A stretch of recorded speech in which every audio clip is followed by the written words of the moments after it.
Well, we still have a great email, Uwem Owo and Dr. Ambrose Igboke with us. Now, let's get into the second conversation now. The Home Office of the United Kingdom has announced that it had commenced the implementation of its policy banning Nigerian students and other overseas students from bringing in dependents through the study visa route. Now, in a post on X, the Home Office reiterated that only those on postgraduate research or government-sponsored scholarship students will be exempted from the development. Now, this is as the UK government aims to bring down immigration into the country, which stands at about 1 million. Now, under the new rule, the UK intends to remove the permission for international students to switch out of the student route and into the work routes before their studies have been completed to prevent misuse of the visa system. According to them, the proposal is aimed at allowing government to continue to meet its international education strategy commitments while making a tangible contribution to reducing net migration to sustainable levels. Now, the government has also made clear that the terms of the graduate route remain unchanged. All right. Now, great. Now, let me come to you. We know that we saw the level of migration from Nigeria just before the 2023 elections, where even those that had good jobs were selling, were resigning from their jobs. I know a few people that put their houses on sale, applied for universities to go study abroad, and then move their families there. This move by the UK, well, we know it's not just Nigerians, but how do you think this will impact on other people that want to take advantage of this opportunity? Let's start from that. Great, please. I don't know whether to say it's fortunate or unfortunate, but we actually understand why such decisions have to be taken. There was a time where we had on record over 70,000 Nigerians who migrated to the United Kingdom as dependents of or family members of students in the UK. Such you must also know that the economic challenges also there means that they have to plan and program themselves. Unlike we here, everything is based on emergency palliative. In fact, we are now a country of palliatives. They have 2 years, 3 years, 4 years master plan, and because they have accurate census, they know those who are born today, those who were born tomorrow, literally, and they can plan for them. Hence, when we amass population beyond their own structure and order, we begin to diffuse their system, so they don't want it to happen, whether it's from Nigeria or not. But we know amongst the Commonwealth countries, Nigeria is one of the dominant countries, and we are very loud and very visible characters in any environment we come in. So anything Nigerians do literally have domino effect almost in Commonwealth countries. We do have that influence. So this thing that Nigerians have done, I've found it as a means of escaping the hunger, the failure, the insecurity, and lack of future and faith in Nigeria. This is what have exposed us to these policies, if I must say, and it doesn't have to have happened everywhere from every other country. Once Nigerians have done it, if they don't nip it in the bud, then it is going to spread. I guess that is why that policy is unfortunate. In all of these policies, Nigeria is actually targeted, but we know the desperation that is leading Nigerians to such activities, to such ventures. But we really have to sit down to solve our own problem rather than depend on such engagement to escape the challenges. All right then. All right then. Okay. Let me quickly come to Uwem now.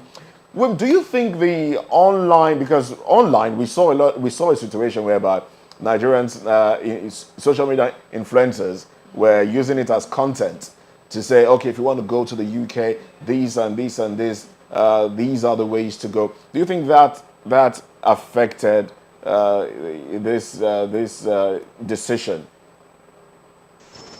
Well, to an extent, it does, affect because if you if you open any social media platform, especially Facebook or Twitter, Instagram, you see a whole lot of schools. You don't even know which one is school anymore. It's become a content from a lot of these guys these days. Um, uh, uh, you know, Going back to the actual base of this conversation, you see, truth must be told. If the UK is beginning to shout against immigrants now into the country, they should have themselves to blame, for it. Really? Concerning, of course, their historical antecedents is actually playing out. And of course, they are meddling into some politics because if they have allowed a country like Nigeria to have a stable government, I don't think Nigeria will be going to be disturbing them. So if we are going to disturb them, they should actually bear it, at So this you're point. saying But that's they an have not allowed Nigeria to have a stable government. Okay, now How so? when you begin when you look at the antecedents, if you look at the history of this country, the coup that actually led to the civil war was already planted by the UK people because they did not like the fact that Nigeria had the effrontery to ask for independence. Okay, so they were already recruiting our soldiers, planting them as a time bomb. So it has all that rot started from there, and it still continues till today.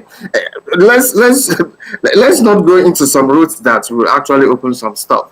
Oh, please go Let's ahead. let, let's look at Let's open let's stuff. look at Let's the no, let's open things 2015 and educate election. the people. Let's look at the 2015 elections. Okay. The role the UK played in that elections that brought us an 8 years of stagnation because imagine a government that will come to another government that is democratically elected and prefer a retired soldier who truncated democracy and supported him over somebody who is a civilian. And then by the time the person came, what did we have for 8 good years in Nigeria? So let's not go there. Now, coming back to Nigeria, for the UK to say that they to be targeted against all this kind of thing, it's actually a failure in our own system of education. How would you be going to school in another place and then you want to pack your family? You are not going there to school now. You are going there to stay there because you are just using the education as an escapist route to pack your family to go and bother another people. So the person that owns the house has a right to regulate. So you can't blame them for regulating how. So if you don't want such insult, such shame, we should fix our house. We should fix our education. There is so much job in Nigeria. There is so much job in Nigeria, but our government is. Do you know how many Nigerians will be employed in mining alone? If our mining system is well regulated, if our mining is not being controlled by cartel outside this country, if one individual is not the person killing his own people, imagine the mineral resources we have in this country. If we are to focus and train our people.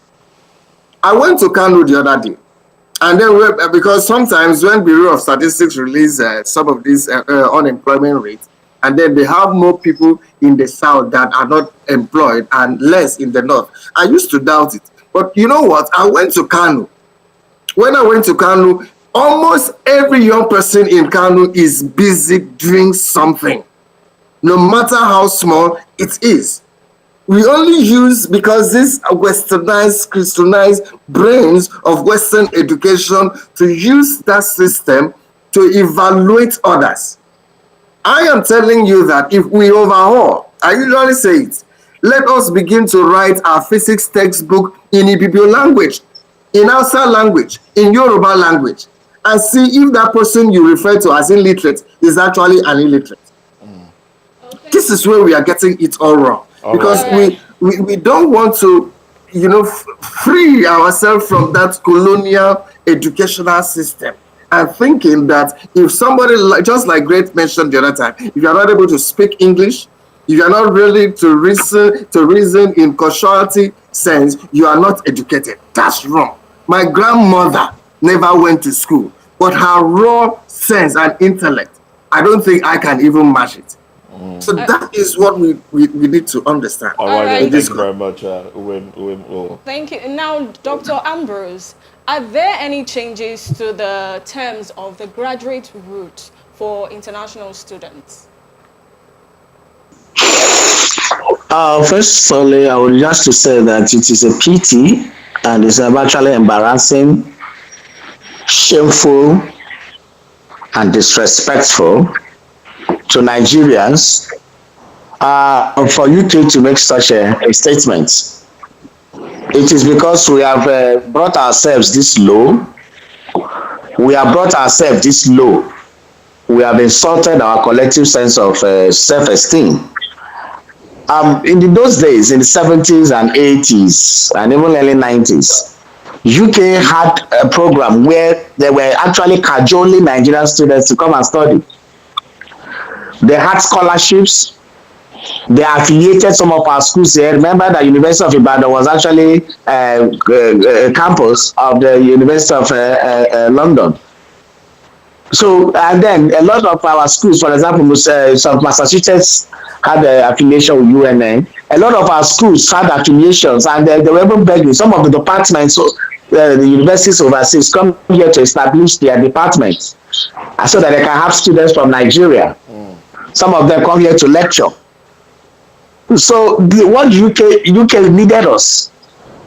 But what has happened over the years, especially in this last 20 years, is that because of the economic hardship, remember, my own uncle actually went to Sofia State University in the present day Bulgaria to study metallurgical engineering and came back. Most of them come back to work in Nigeria because Nigeria had better offers for them. He came back and worked in Alaja Steel Plant. And many people that studied overseas in the 70s and 80s came back, because Nigeria had something better to offer to them. All right. So they go around the world, study, and come back. But what has happened in the last 20 years, that Nigeria has nothing to offer to the young people. So we now see further education as a migration route. And the UK government itself has, continued to encourage that because they were making a lot of money from it.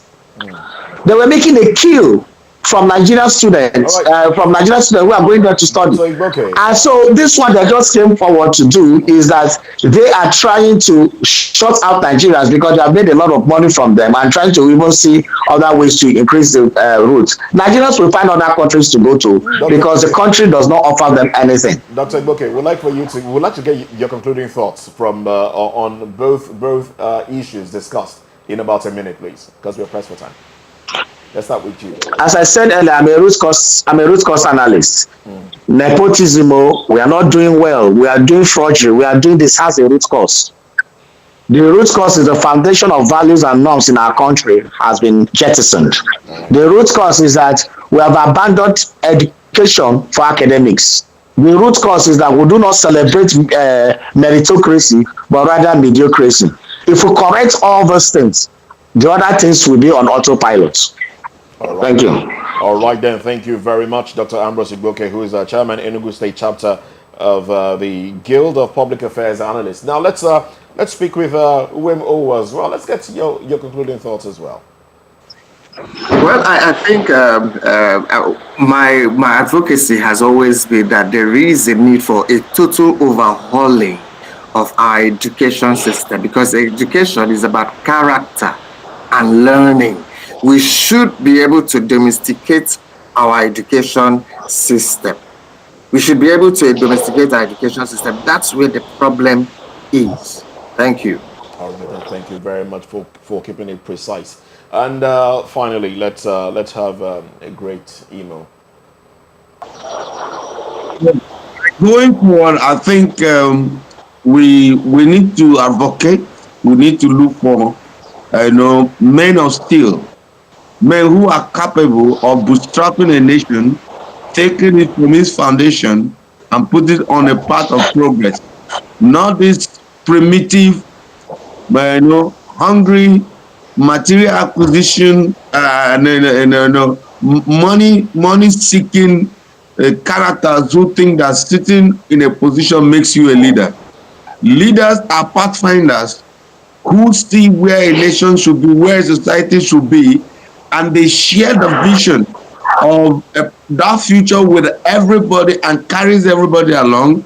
If I may, as a Christian, Habakkuk said, I will stand upon my word to see what the Lord shall say to me. And he says, write it upon, so that whoever reads of it shall run with it. Number one, you have to have the vision. You have to write it down. You need to share. The politicate engagement is not there. We have aloof characters who are running around acquiring material things, looking for SUVs. When they are made in China, in Europe, in Latin America, are building great features based on quality education, where children are taught to reason and to challenge, the status quo. What I see here are not leaders. I see cowards and primitive material acquiring characters looking for material things to help their low self-esteem because they have no substance. And that is why Nigeria is where it is. Thank you. Thank you very much. Great email. Thank you very much, Uwem Owo and Dr. Ambrose Igboke. We appreciate you, gentlemen, for your views and robust analysis on the program. Well, we'll take a break. When we come back, we'll get into business.